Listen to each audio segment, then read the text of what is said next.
Muy buenos días, reciban todos los seguidores de este canal, les envío un fuerte saludo, ya entrando a finales de noviembre de 2020 y bueno, acabamos de pasar una fecha muy especial que es precisamente el 110 aniversario de nuestra Revolución Mexicana y que es una fecha sumamente importantísima pero de la cual desconocemos sus orígenes, ¿no?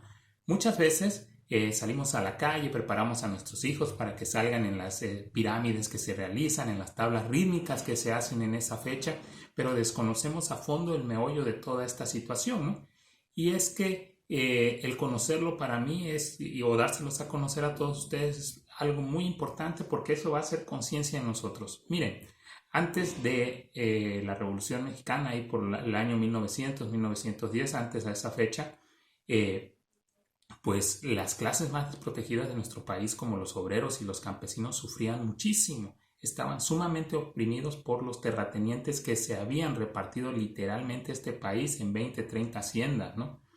Y casi los tenían en una situación de esclavitud, en la cual no podían decidir nada sobre su vida, ¿no? Ni siquiera podían escapar a otro lado, ¿no?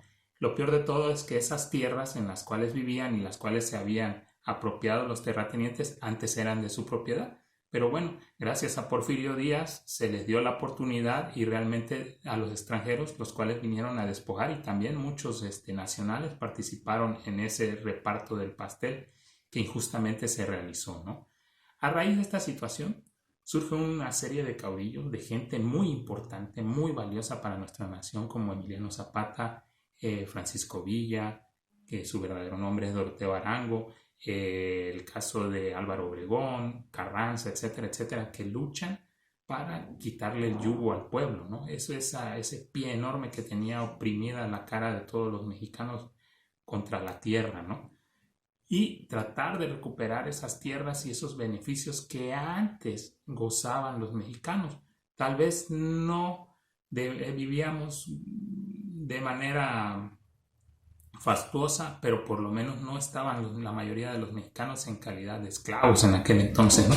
Entonces, gracias a estas personas se va levantando, se va haciendo movimientos. En el caso de Emiliano Zapata pidiendo tierra y libertad, ¿no? En el caso de Francisco Villa lo mismo, Obregón, etcétera, etcétera. Todos ellos lucharon por esos ideales, incluso desconocían en aquel entonces algunas cuestiones, pero eran personas visionarias. ¿Y a qué me refiero a esto? En el caso de Francisco Villa, por ejemplo, él nunca pisó una escuela, una aula, no fue a la escuela, pero él fue gobernador interino y entre los años de 1913 y 1914 y durante su primer año de mandato fundó 50 escuelas primarias y él decía: yo nunca fui a la escuela, nunca tuve esa oportunidad, sin embargo, conozco cuál es la importancia para los niños de esa institución, ¿no?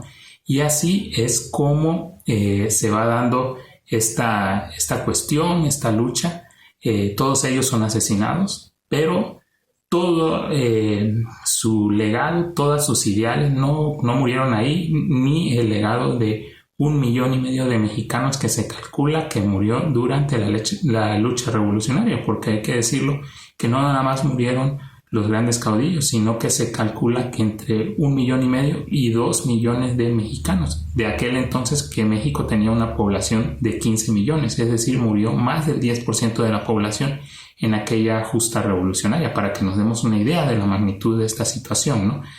Y bueno, el legado de estos hombres quedó precisamente plasmado en este librito, en la Constitución mexicana, y por lo tanto mínimamente es un deber de nosotros conocer qué es lo que dice aquí, ¿no? Por lo menos en los primeros 29 artículos más el 123 que nos habla del derecho del trabajo. Y esto es muy importante, ¿por qué? Porque nos va a cambiar el panorama de nuestra vida y también vamos a dejar de estar en las manos de los políticos que realmente por una u otra cuestión abusan de la ignorancia de la gente, ¿no? Hace unos días pude ver por ahí del 22 de noviembre una nota en un periódico de aquí del estado de Chiapas, en el cual decía que para el próximo año, es decir, 2021, 9 de cada 10 niños chiapanecos van a vivir en extrema pobreza. ¿Y esto por qué? porque la verdad ha sido muy olvidado este estado, al igual que otros estados como ha sido Oaxaca, Guerrero, ¿no? Y nos ven quizás desde la federación o quizás desde el punto de vista de los políticos como un mercado electoral, ¿no? Del cual nada más se acuerdan cuando va a haber votaciones como el año que viene, que es 2021, y que va a haber elecciones, ¿no? Y en ese momento pues empiezan a preocuparse y a llenarle a las personas su cabeza que te vamos a resolver esto, que vas a tener que comer, etcétera, etcétera. Hacen uso indistinto de los apoyos sociales y a veces la gente por su necesidad, o sea, ya están viviendo en un estado de pobreza, pues hace uso también de esos apoyos sin darse cuenta que a la larga eso va a generar una situación más catastrófica de lo que se está viviendo, porque las cosas se van encareciendo, porque la realidad económica del país es otra y porque ese dinero no termina de paliar las necesidades de la gente, ¿no? Entonces es muy importante que conozcamos nuestros derechos, que nos demos la oportunidad de leer, que valoremos todo aquello que nos dicen los políticos, así como hace 110 años lo hicieron los mexicanos, y ver si es real o es falso, y en base a eso votar en aquel proyecto que realmente creemos que nos va a beneficiar, ¿no? Y no por aquel que nos regale una despensa, un apoyo económico, un billete que tal vez en lo corto nos va a beneficiar, pero a la larga nos va a causar un desastre tremendo, como es el que se está viviendo en el estado de Chiapas, ¿no? Una marginación enorme, la cual realmente no ha sido tratada ni atacada de la manera que debe de ser para este tipo de fenómenos, y que va generando una pobreza no nada más en todos los esquemas de la vida, ¿no? No nada más la falta de comida, la falta de benefactores, sino también de instrucción, etcétera, etcétera.